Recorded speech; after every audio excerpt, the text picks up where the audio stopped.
Alright, a little bit of ear training here. I thought I'd do this on the guitar. One of the things that you need to be able to do when you're in a jam with people, you're going to hear tunes that you don't know. And it's important to be able to listen to what the person who's leading the tune is playing and get those chords, get the chord changes, because that's going to build not just how you play rhythm, but it's also going to build how you're going to construct if you're going to take a lead. I'm going to do several tunes here. In this first exercise, we'll see how it goes and see if it's helpful. But I'm going to only use the 1, 4, and the 5 chords. So again, just a bit of theory here. When I'm playing in the key of golf, G, golf, the 1 chord is obviously the G, so 1. The 4 chord, G, A, B, C. So the C is the 4 chord, the 5 chord is the D, G, A, B, C, and D. So these, if I can hold my hand like that, the golf and the Charlie and the Delta are the 1, 4, and the 5. And you have to get in your mind how those, when they're played in a song, how those chords feel to you, how they sound and how they feel. Because that's gonna help you quite a bit. For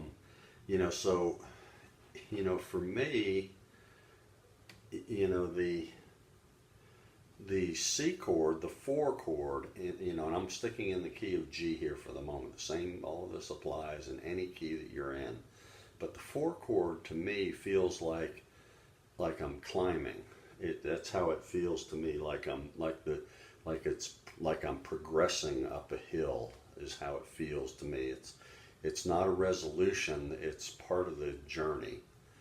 And all that may sound silly to you, but that's how it feels to me. Whereas the 5 chord is, it feels like resolution. It feels like I'm almost at resolution.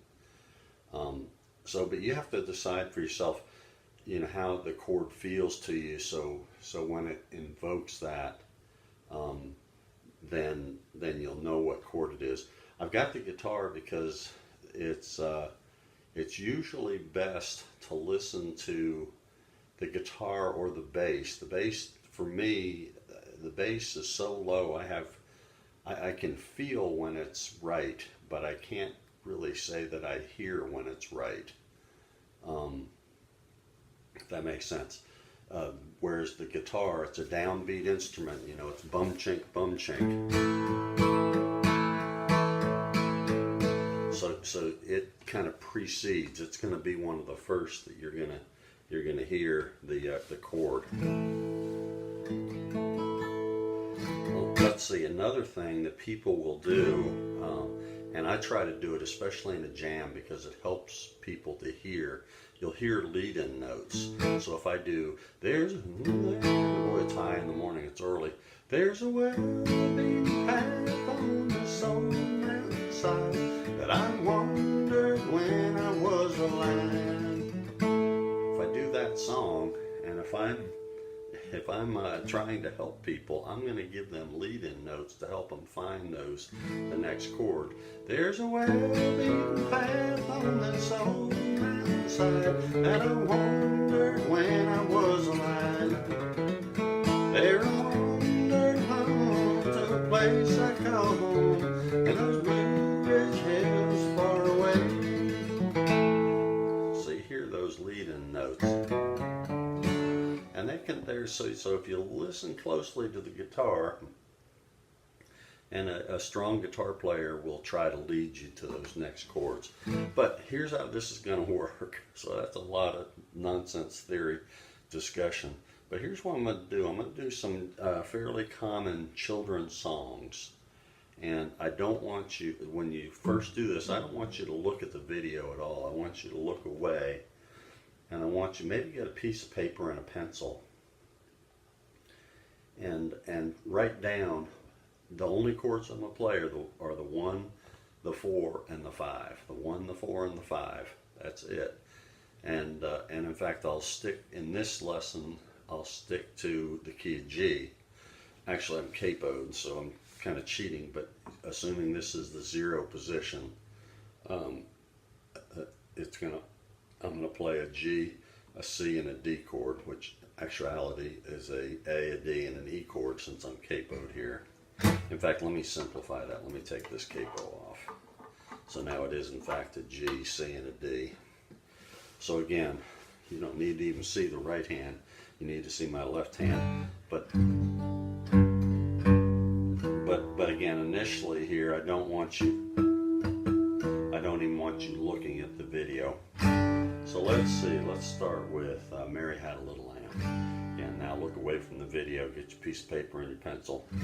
Once you have that, come back and restart this. Here we go. And this is the 1. So I'm on the G chord. So now listen to the changes. Mary had a little lamb, a little lamb, a little lamb. Mary had a little lamb, its sheep was white as snow.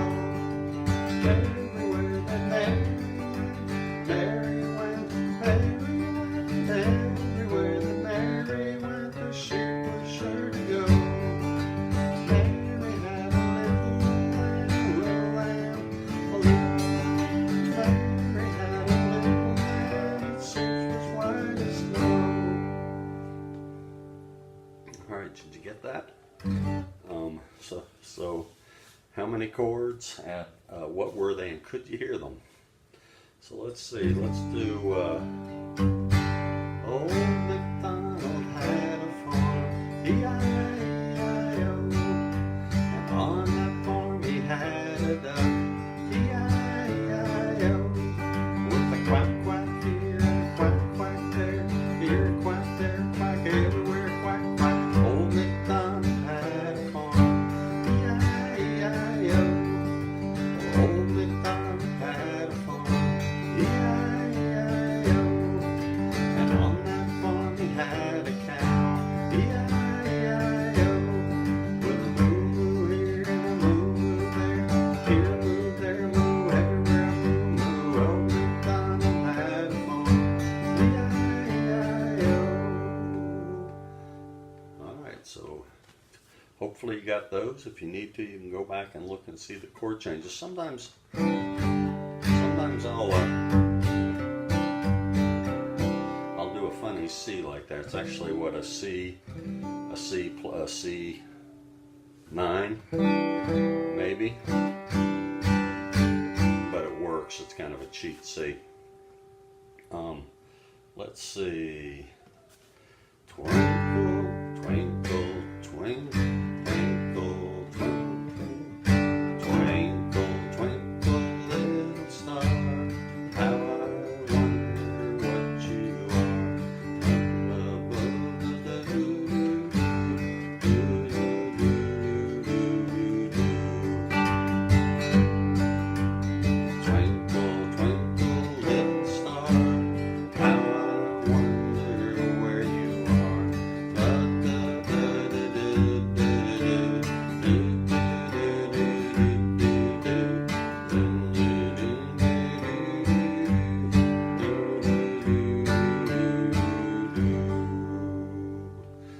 So again, the purpose in here isn't for me to show off that I know a bunch of children's songs. Not that I do, but it's for you to get a feel for those chord changes and how they sound. Very important. So anyway, that's about 9 minutes of that. And let me know if this, because I can expand this, let me know if this helps you with your discerning the chord changes in songs. If it does help, I can probably do some more songs that you may have heard. Maybe add in some minor chords and some 2 chords, and even that 6-2-5-1 progression that's in Western swing.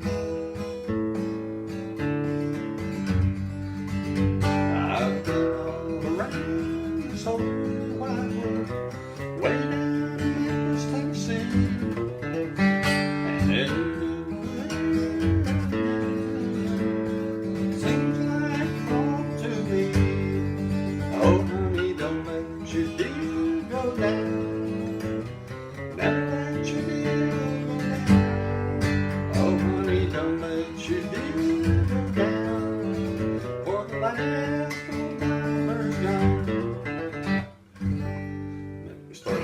6251. So anyway, take care.